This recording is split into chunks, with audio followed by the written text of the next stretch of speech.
I would like to welcome you back to the session. And I would like to thank the organizers to organizing such a wonderful conference for all of us with an excellent program. I've seen the conference developing since the 80s, and it's really remarkable how the way in which we look at atoms is changing over the years. Very exciting, and also this session is very exciting in this respect. I would like to announce the first talk by Christophe Salomon from the École Normale in Paris. And the title of the talk is Dynamics of a Bose-Fermi Superfluid Mixture. Christophe. Thank you, Joek. So first of all, I would like to thank the organizers for setting up this beautiful conference in a new country for me and in a new city for me, Seoul. And during the visit yesterday, at the DMZ, I could feel the pain that you have in this country to have the country split in two parts. So this is something which is for arbitrary reasons, and we could feel it very well. So now, turning to physics, I would like to describe some recent experiments on the dynamics of a Bose-Fermi superfluid mixture in which both the bosonic species and the fermionic species are in the superfluid phase, and study some of the very simple and fundamental properties of this Bose-Fermi system. And let me first introduce my group. At INS in Paris, I would like to mention in particular Sébastien Laurent, PhD student here, Marion Delahaye, who just graduated, and Igor Ferrier-Barbu, who played a very important role on these experiments on superfluid mixtures. And of course, we had very nice theory support with Yvan Castin. And I would like also to thank Frédéric Chevy, who is a permanent member in our group, who plays also a crucial role for these experiments.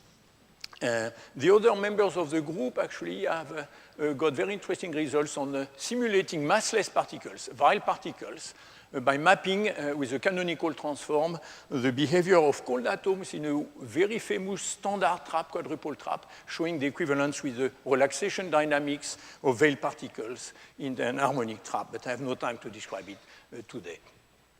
So I would like to, first of all, give you the recipe, a general recipe to produce double superfluidity with both Bose-Einstein condensation and Fermi superfluid. And I illustrate this on the case of lithium-6, lithium-7 isotopes. And in the previous talks, you had two other examples, very recent examples with lithium ytterbium and also a lithium-potassium mixture. And so I will show you that the first study that we made was the study of the center of mass modes. And I will show you that there is a lot of information in the frequencies of the center of mass modes, which is simply the dipole mode. We excite the motion of the atoms along the weak axis of the trap, and we simply look at the frequency. And it makes an interesting link with the equation of state of the Fermi gas. And then I show you that we measure the critical velocity for superfluid counterflow. We have moments where the two fluids fly against each other. And so there is a critical velocity for this relative counterflow. And there we got a surprise, and I would like to show you, share with you what happened in this situation. And finally, I show you what happens when we increase the temperature.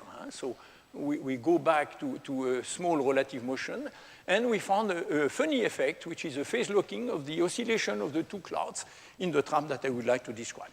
So these results are presented in these three papers that were published in these last 2 years.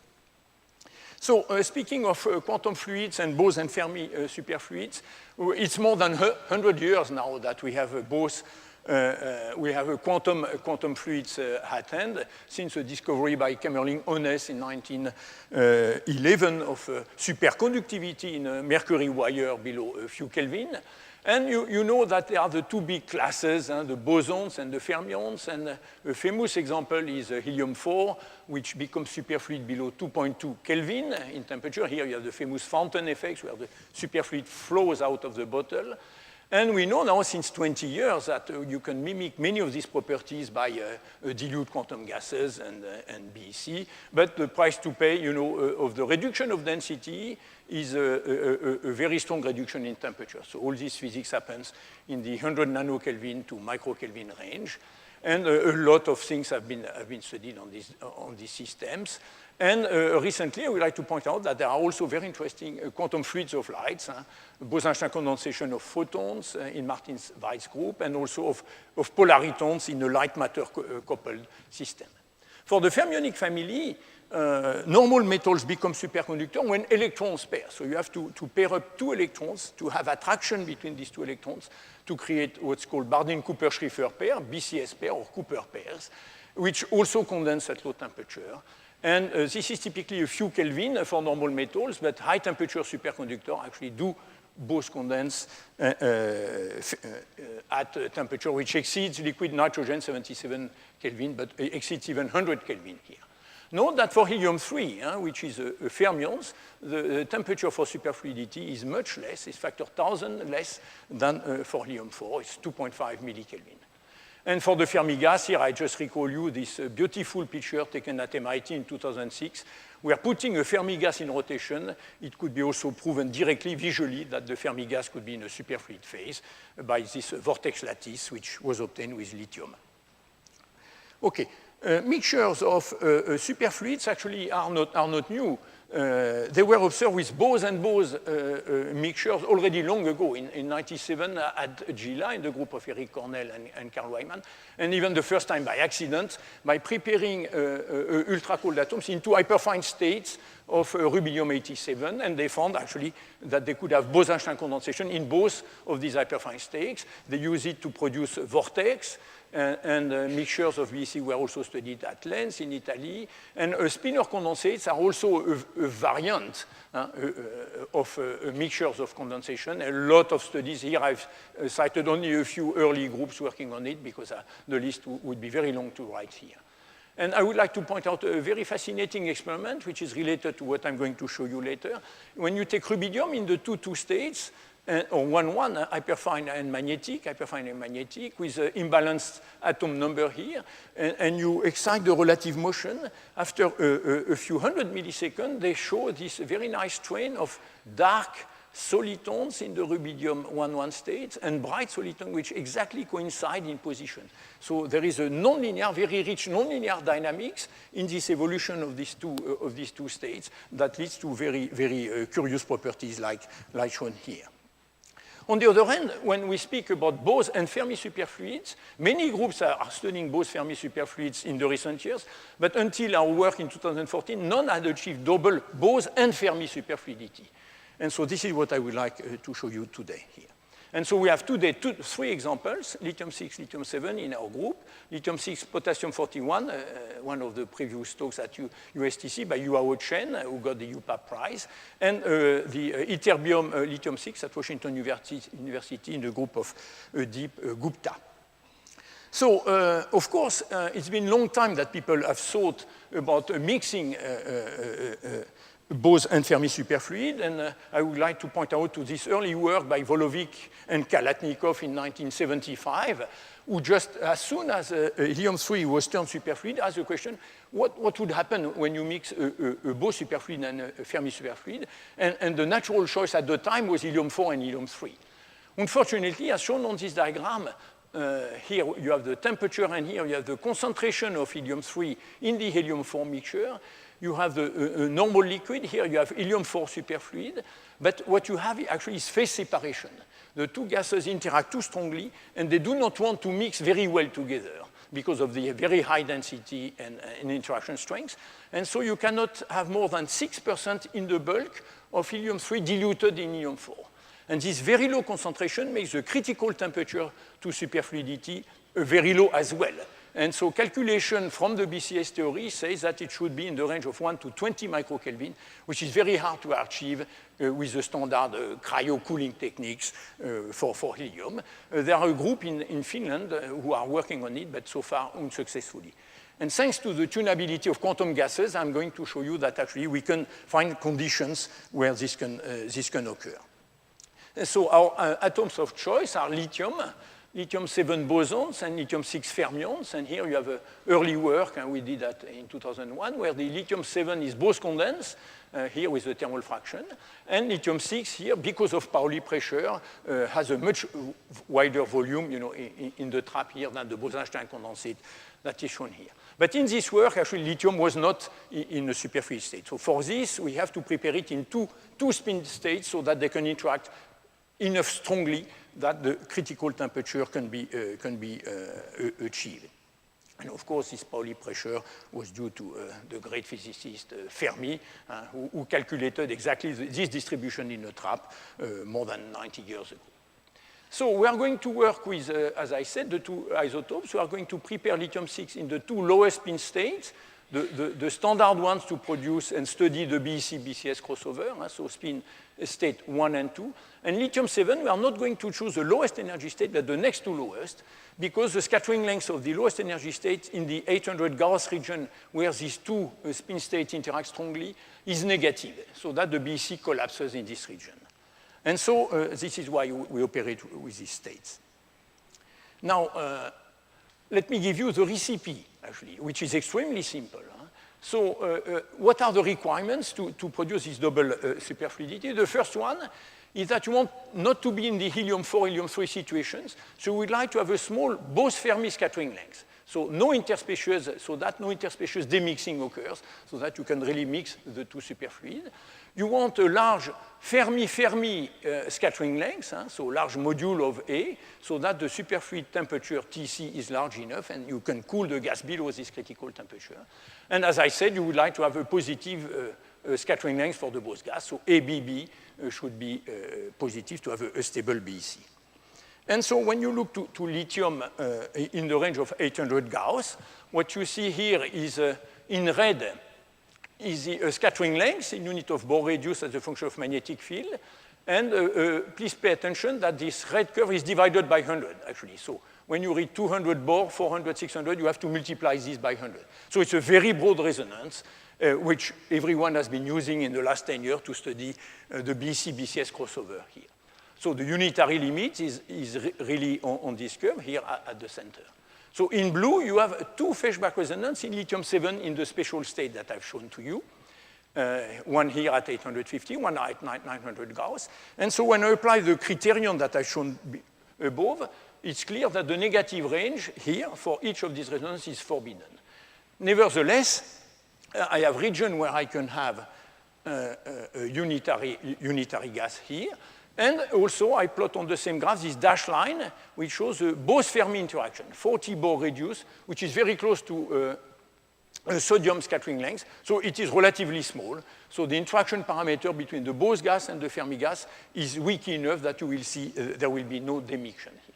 So here we could hope to prepare a unitary Fermi gas with a relatively standard Bose-Einstein condensate here at unitarity with a scattering length of about 80 Bohr radius for the bosons. But of course, you can explore the BCS region in all this region and the BEC region in all this region by preparing the gas in lower field. Yeah. So you see, we have several opportunities to study the mixture of Bose and Fermi superfluidity in this region. So a few words about the experiments. It's a kind of standard lithium cooling experiments where we start with magneto-optical traps of both species, lithium-7 and lithium-6. We cool the lithium-6 in a magnetic trap, transfer into an optical dipole trap, which is a single horizontal, strongly focused dipole beam. And the optical dipole trap actually is plugged at the end because it doesn't confine much in the axial direction by what we call curvature coils, these two green coils, which will produce, and this will be important in few minutes in this presentation, which produce a very harmonic axial trapping phenomenon for the dipole mode study. So the axial trapping is done by the green coils here, which produce a very parabolic trap. So we start at 40 micro-K with a few 10 to the 6 atoms, and we evaporate in 4 seconds to about 50 to 80 nanokelvin. And we do then simply in situ imaging of Bose distribution either the fermionic gas by a transverse beam in this horizontal beam, or after time of flight for the Bose-Einstein condensation, depending on what we want to measure here. So when we do in situ imaging, what do we see at the end of the evaporation? Well, we see something which is very standard. We see almost very low temperature Bose-Einstein condensate with no thermal pedestal in this region, from which we infer a temperature which is less than 80 nanokelvin, a condensed fraction exceeding 80%.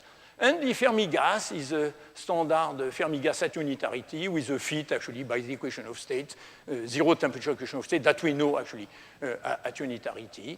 Note that we have about 10 times less atoms of the boson than of the fermions. And because of the Pauli pressure and strongly interacting regime, note that the BEC is much smaller than the lithium-6 strongly interacting gas. From this temperature, we can infer the temperature of the Fermi gas, which is in thermal equilibrium with the lithium-7 BEC. We checked it. We see that this 80 nanokelvin temperature is less than half the critical temperature for superfluidity. So these two gases should be both in the superfluid regime, and I will show you one way where we can prove that by studying the critical velocity for superfluid counterflow. But we also misbalance the spin states, and so the famous plateau that was shown by Yuhao Chen yesterday or the day before, no, yesterday, to show that there is full pairing at the center of the trap. So I don't have time to show it to you, but we've done this further test here. So the good news also is that this lifetime for this mixture is about 7 seconds, or even slightly more when we recompress a bit the trap. So in the shallowest trap, the lifetime is 7 seconds, which gives us ample time to study the property of this mixture. So here you see not much sign of interaction between the two gases. And what you see is that we could avoid the demixing that occurs in lithium-4, in helium-4, helium-3 systems. So to study the coupling between the two gases, we've done a very simple experiment. And I would like also to stress before turning to that this unitary lithium-6 Fermi gas actually is a very good coolant. You can put anything with it with the requirement, fulfilling the requirement that I've given to you, and you can cool it very efficiently with very low loss of the other species, the bosonic species, in our case here. So this was also shown in these two previous papers that I mentioned. So the unitary gas has very high collision rate, so cools efficiently everything that is mixed to it with a good overlap. So what we've done, actually, we've studied the axial mode, the center of mass mode, when we displace the two clouds from the equilibrium position and then release it, and we see axial oscillations as a function of time. So this is 400 milliseconds, and here is the position of the trap along the weak axis of the trap, and this distance scale is about 350 microns. So there are several things that you see on this graph. First of all, that the Fermi superfluid size is much larger than the BEC side. Second, that we see no loss of atoms, and you see apparently no damping for this oscillation. I'll come back to that in 1 second. And also you see that they start in phase, which is what we expect because they see exactly the same trapping potential, optical or magnetic. So it is normal that when we displace them, they displace by the same amount. And after a few oscillations, they are out of phase. So you see here they go down, whereas the BEC goes up. So they develop a relative motion, but despite of this relative motion, we see absolutely no sign of any friction. This is not only for 400 milliseconds, but even for 4 seconds, as you are going to see. And so with very precise oscillation, we can measure very precisely the frequency of this oscillation. And I call omega tilde the oscillation frequency of lithium-6, omega tilde 7 the frequency of lithium-7, obviously. And we can compare it to the situation where there are one only species in the trap. So we can compare the coupled system to the uncoupled system. And what we see is that there is a shift in frequency that is clearly determined, 0.2 hertz frequency shift between the frequency of lithium-7 when it is in presence of lithium-6 as compared to the bare frequency, bare center of mass frequency. And here, of course, you can check that in this situation, this is close to the ratio of the square root of the masses, M7 divided by M6 to the power 1/2, because they have slightly different mass. And this is why they dephase after a few oscillation periods. So what can we learn from this frequency shift, which is not so apparent on the lithium-6 fermions. So I would like to give you a simple description of this frequency shift. Let's look in a mean field situation to the behavior. But before doing that, let me show you when we plot it. I've shown you the 400 millisecond slice, which was right here. But we were surprised to find that when we wait for 4 seconds here, now we see an amplitude, a 30% modulation of the amplitude of the Bose-Einstein condensate amplitude of the oscillations. And this amplitude actually doesn't show up much on the Fermi superfluid. And the reason is very simple, that the Fermi superfluid has 10 times more atoms. And therefore, if you have energy exchange, coherent energy exchange between these two oscillators, I expect a much reduced modulation amplitude on the Fermi gas. And perhaps we see a little bit here of 3% deviation, but we don't see it very well. Nevertheless, this is a prominent feature of this system. And there is very weak damping, very small damping, which is really consistent with superfluid behavior. And I show you how we break this weak damping situation. And so we have to explain these two things, the frequency shift and also this energy exchange between these two systems. So a simple mean field description that I would like to describe right now explains most of these features. First of all, we know that we are in the weak interaction regime. When I compute Kf times ABF, the Bose-Fermi scattering lengths, I find a number which is much less than 1. Therefore, I can use some perturbative description. And I will look how the lithium-6 potential modifies the effective potential for the bosons. So the bosons lithium-7, we'll see an effective potential, which is a trapping potential, V of R, shifted by the interaction with the Fermi gas, N6, which depends on position. And G67 is simply the coupling constant between the lithium-6 and lithium-7 with reduced mass and so forth.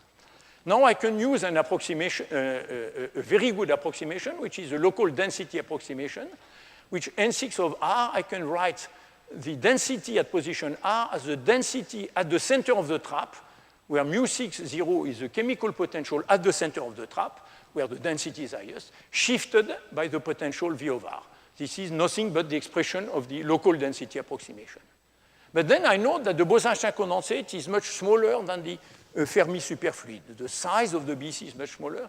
So over the BEC size, V of R will be much less than the chemical potential of the fermions. Mu6, 0 will be much greater than V of R. So I can Taylor expand this equation of state.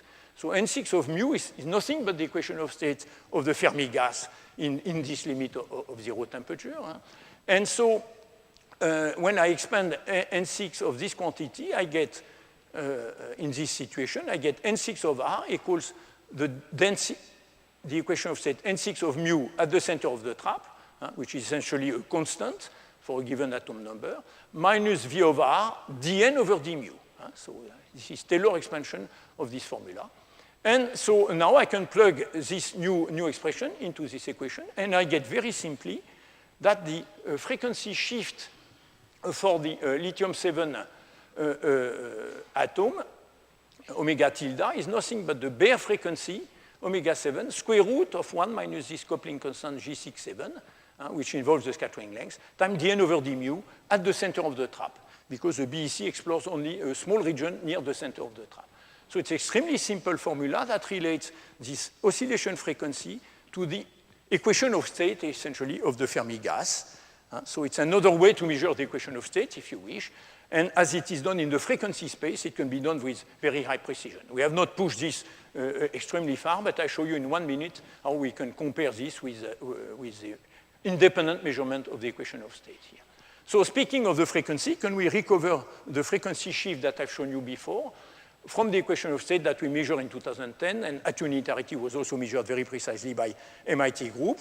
We can compute the Thomas Fermi radius, and we can compute with this formula, and we find 15.43 hertz, whereas we measure 15.40 hertz, which is extremely close to the experimental value. So this simple model tells you that the mean field coupling between the two gases actually has a very nice signature of the interaction between the two gases here.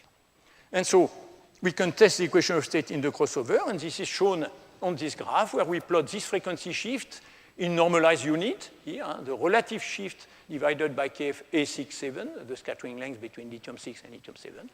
The unitarity point was shown here. The MIT prediction is just this little triangle here. And the blue line is nothing but the line that we measured in 2010 for the equation of states, and the dn over d mu deduced from the equation of states. So you see that in the crossover region, so this is BCS side, 1 over KFA6 negative, this is BEC side, we have a very good agreement between the frequency measurement and the equation of state measurement. Of course, we could, when we did the measurement, we did not know that this could be very precise, so we could really improve the error bars here by almost an order of magnitude. And we can also compute the limit of the shift in the strong BC limit. This is simply a numerical number, 6.19 multiplied by the lithium-6, lithium-7 scattering length normalized by this A6. Here. So we understand the frequency shift.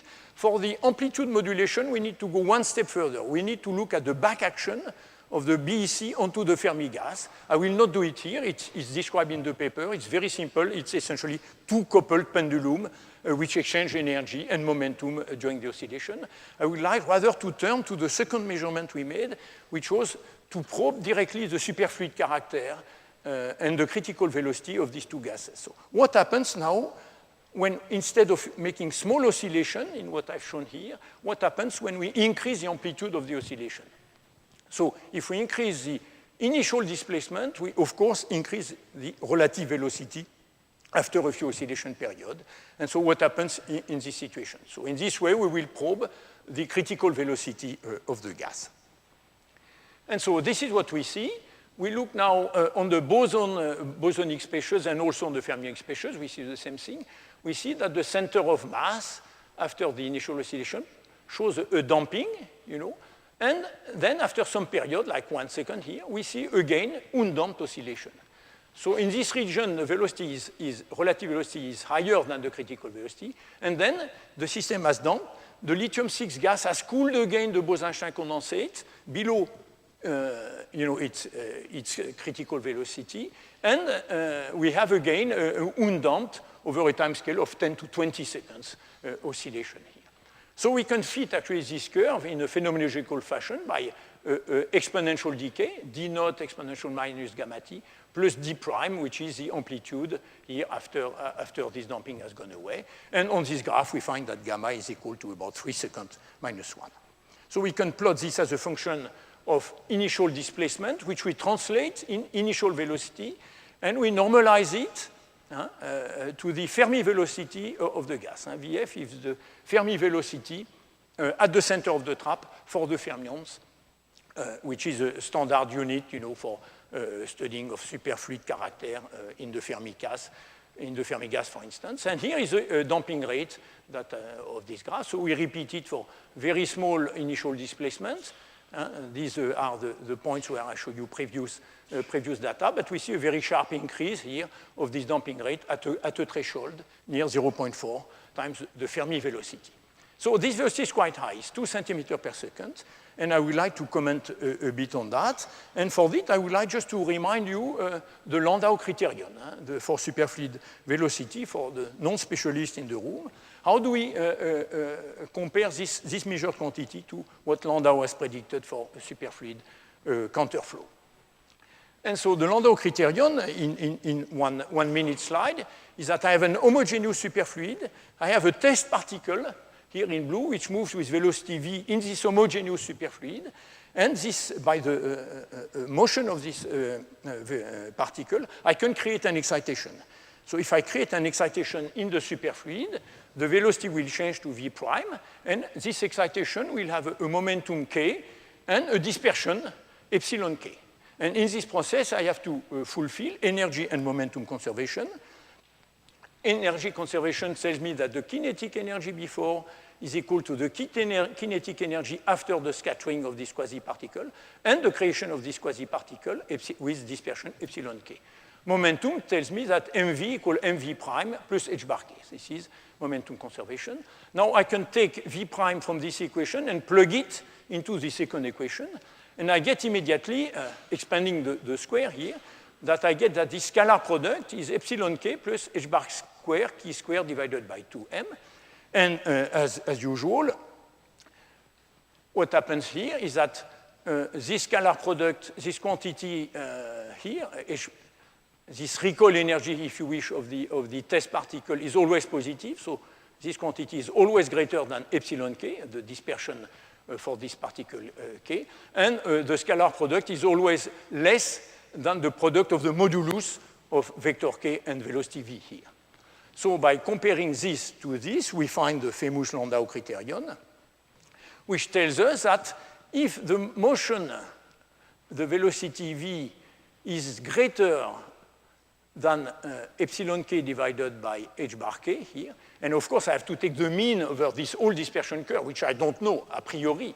I have to take the mean over k of the epsilon k divided by h bar k, then this is a condition to excite one single quasi-particle from the superfluid system. Of course, in the limit for a Bose-Einstein condensate, the spectrum is linear, and epsilon k is simply h bar k times c, speed of sound here. And so in this formula, then the critical velocity is nothing but the speed of sound in the Bose-Einstein condensate. But here we have a mixture, so we have more than one sound velocity here. So let's look on the previous graph what this prediction is. So we have two superfluids. So we have Cb, speed of sound of the Bose gas, and Cf, the speed of sound of the Fermi gas. So Cb is right here, with our density and parameters, and Cf is here. So you see, we were very puzzled to find that we have a critical velocity which appears slightly higher than even the highest of the two sound velocities. So it's not even the Bose-Einstein condensate sound speed that limits this excitation, but it's close or higher than the sound speed in the Fermi gas here. So how can we understand that? So I show you a simple argument that we developed with Yvan Castin, which is, let's revisit Landau criterion when we have now a Bose-Einstein condensate and a Fermi superfluid, which is a different situation. So again, I will start with a zero temperature homogeneous system, and I have my two gases, one which move with velocity v, Vb, the bosons, and the fermions which move velocity Vf, and I will create a quasi-particle in the Bose gas and in the Fermi gas at the same time. And so in this process, I will have the creation of one excitation with the dispersion curve for the Fermi gas, epsilon f k prime, momentum k prime, and an excitation in the Bose gas, epsilon b, dispersion epsilon b, momentum h bar k here. So I have to fulfill this condition and also respect momentum and energy conservation. So if I plot the energy in the lab frame of the excitation for the bosons, this will be epsilon b plus the Doppler shift in the lab frame, because my gas moves with velocity b in the lab frame. So this is the energy in the lab frame of this quasi-particle excitation. And I can create also an excitation in the Fermi superfluid, f epsilon f of k plus h bar k prime times Vf here. So I have these two equations. Again, I can mix these two equations, fulfilling energy and momentum. Momentum conservation is simply k plus k prime equals 0. And energy conservation tells me that the energy taken from one species should be given to the other one. So Eb k plus Ef k prime should be equal to 0. And then I'm back to the Landau criterion, but with a modified formula. So now I find that Vb minus Vf in modulus should be greater than the mean over k, as previously, but now of the sum of the two dispersion curves, epsilon b plus epsilon f. So now it is the sum of the two dispersion that enters into the Landau formula, and not the individual one, epsilon b or epsilon f. So in the particular case where we are near unitarity or on the BC side, we expect that the dispersion that we don't know, a priori, epsilon f, we don't know it actually. There is a pair breaking mechanism and also the global sound waves in the macroscopic superfluid. But on the unitarity case or BC side, we expect simply that we have two sound modes, one in the BC gas and one in the Fermi gas. So we expect now the critical velocity should be the sum Cb plus Cf. Not the mean of the two, but simply the sum of the two gases. This is why this critical velocity is very high and at least equal to the sound speed in the Fermi gas. So here I point to some theory paper also which discuss the role of various effects, because this theory is very simple, homogeneous system and so forth. I come back to that in a couple of minutes here. So let's look at the sum. CB plus CF, you see, is very close to what we measure here at unitarity. So CB, CF, and the sum here. So we have repeated these measurements everywhere in the crossover. So here are the various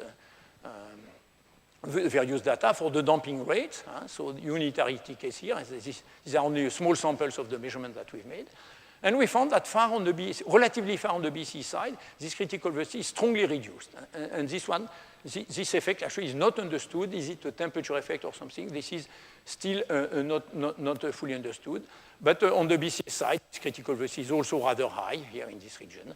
And you see very reduced heating rate on the BCS side when we scan the relative momentum as compared to the Fermi velocity VF here. So we can plot this as a function of 1 over KFA. So here is the speed of sound CB in the Bose gas, these blue bars. The sound speed actually measured by John Thomas or computed from our equation of state of 2010 is this dashed line here in the BC-BCS crossover. The red points are our measurements here, and the predictions CB plus CF are the green squares here. So you see on this graph that it is not totally obvious that we check the CB plus CF. Some points are very close, some points are closer to the speed of sound in the Fermi gas. But remind that all previous measurements of critical velocities always found values which were significantly slower than the speed of sound by 30 to 50% for all sorts of technical reasons. But here we are at the speed of sound or slightly higher. And so we put these relatively large error bars because we don't know how to describe theoretically the kink in the critical velocity because we are in an harmonic trap, we are in an inhomogeneous system, and we have no analytical formula. Of course, if you take just first order, I mean, this kink can be approximated by a linear dependence, but we have no theory. Therefore, we allowed our fit function actually to have some dependence. This is why we've put, to be on the safe side, this relatively large error bar here. So you see that near unitarity, this critical velocity is rather large. And this point actually here that we do not explain actually is actually very consistent with previous measurements of the superfluid speed of sound at MIT and also in Hamburg in the group of, so the paper was Wollweimer in Hamburg. So these points actually are consistent with previous measurements, but these ones are much higher. So how do we understand that? Is that the BEC actually probes a very central region of the Fermi gas, makes a very small test displacement in the Fermi gas, and this is how we probe very well with this small BEC gas, the central part of the Fermi superfluid. So it would be nice to improve this experiment to distinguish actually between this sum, Castin prediction, and this speed of sound, because this would be a very nice proof of this test. So I would like now to give a word of caution about this theoretical prediction and also about the experiment. Landau and Castin criteria are valid for a constant velocity in a homogeneous medium for very weak coupling between the Bose and Fermi gas. And of course, you have to check that these approximations are valid or not. And the harmonic trapping case actually has been checked for Bose-Einstein condensate in the past, actually in this paper 10 years ago, when measuring speed of sound and critical velocity in Bose-Einstein gases, computing exactly the dispersion curve in the harmonic trap in this situation, and they have shown actually that there should be a reduction of the sound velocity, which would be the minimum for the first mode, but actually because of the chemical potential in the trap, it's reduced actually by the combination of trapping potential and chemical potential, so it's expected to be less for the Bose gas, for instance. So this is the first word of caution. And the second one is that we are not really at constant velocity, but we, as I've shown you, we have oscillatory motion. Therefore, you have an acceleration phase, and we know that if I accelerate some particles, it can radiate particles. This is very similar to Cherenkov effect, which is used in many other systems. So there should be a small loss due to accelerated motion. Of course, this is very small because this occurs again when the velocity comes very close to the speed of sound. So this effect is not expected to play a big role, but nevertheless, it's we could repeat these experiments in a really homogeneous system to test whether this impacts our measurements. And I mentioned also a previous work on this graph. Now I would like to finish by showing you another puzzling effect that we've seen, what happens when we increase the temperature of the Bose-Fermi superfluid. So we expect to lose superfluidity, but how does the damping show up in this system? So, so far, we worked at T over Tf in the range of 3 to 5%. Now we will stop the evaporation at higher temperature, between 0.03 and 0.5 Tf, where none of the gas is superfluid. And so what do we see in this situation? We measure the oscillation frequency and damping rate. And on this graph, you see something which is quite interesting. We see the measurement of the Bose gas normalized to the frequency of the Bose gas divided by the frequency of the Fermi gas. So in the superfluid regime, we see 0.92, which is very close to the square root of the mass, as expected. So this is the superfluid regime that I've described before. And then in yellow here, this is where we cross the critical temperature for the Fermi gas. So we see that the friction doesn't shift much, but then suddenly we see a jump, at 0.3 Tf here. We see a jump which is very near the critical temperature for the Bose gas, 0.35 here, 34.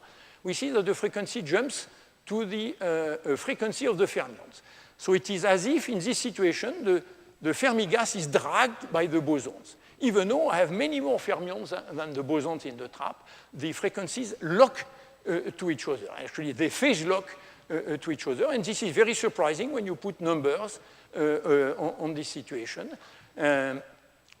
collision rates and so forth. So it's not, hydrodynamic, strongly hydrodynamic. But there is this funny phase locking that I would like to show you on the next slide, and then I will stop.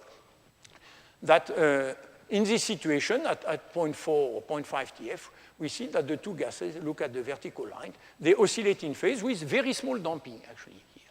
So I have no time to give you the description of this, but this is essentially a two-mode system which are very weakly coupled, but one of the modes has a dissipative character. There is a center of mass mode where the Bose gas and the Fermi gas oscillate with the same phase, and the relative motion. And it is only the relative motion that creates collisions between the two gases. And so I have two coupled oscillators, but one is coupled to a dissipative bus. And you know that when you have a coherent exchange between one of the modes and the other modes, and the other mode is coupled to a dissipative bus, like spontaneous emission, if you wish, then you can have inhibition, actually, of the evolution of the system. So here we have an example of inhibition of an evolution by a coupling to this dissipative bus here. And so this is essentially the reason for this damping of this oscillation. So it's time to conclude. So you can look into the paper. We have two currently coupled modes with one mode subjected to dissipation. And this is at the origin of this phase locking of these two oscillations. So this is the explanation. And in summary, I would like just to remind the main observation that we made on this novel system. So we measure this critical velocity. We measure this phase locking induced by dissipation. And of course, the perspectives are quite wide. We saw several nice applications, the rotation by Inu Hao Cheng talk yesterday. How does the vortices develop? Here we have the mass which are very comparable, so we might expect the vortices to lock to each other in the rotation system. What we are working on right now is a flat bottom trap. When you fulfill this condition, when the Bose-Bose scattering length is equal to the Bose-Fermi scattering length, the boson mean field creates a flat bottom trap for the fermions, in which the pairing, actually there are several options for the pairing to occur in this situation, and in particular, this is a favorable situation to search for the Fulde-Ferrel-Larchinov-Shinnikov phase when you spin imbalance the gas. So this is what we are working on right now in this system. But of course, there are many more things. How to directly image the second sound in this two-coupled superfluid, what happens to higher modes, and also Bose-Fermi superfluids in optical lattices appear as a very attractive direction. So I thank you for your attention.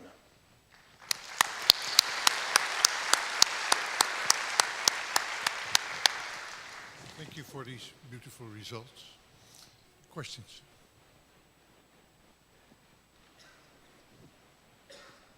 Maybe, yes?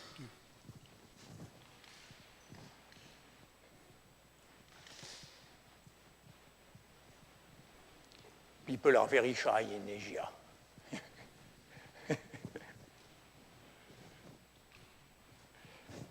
Yes, there is one there. Yes. Hold on.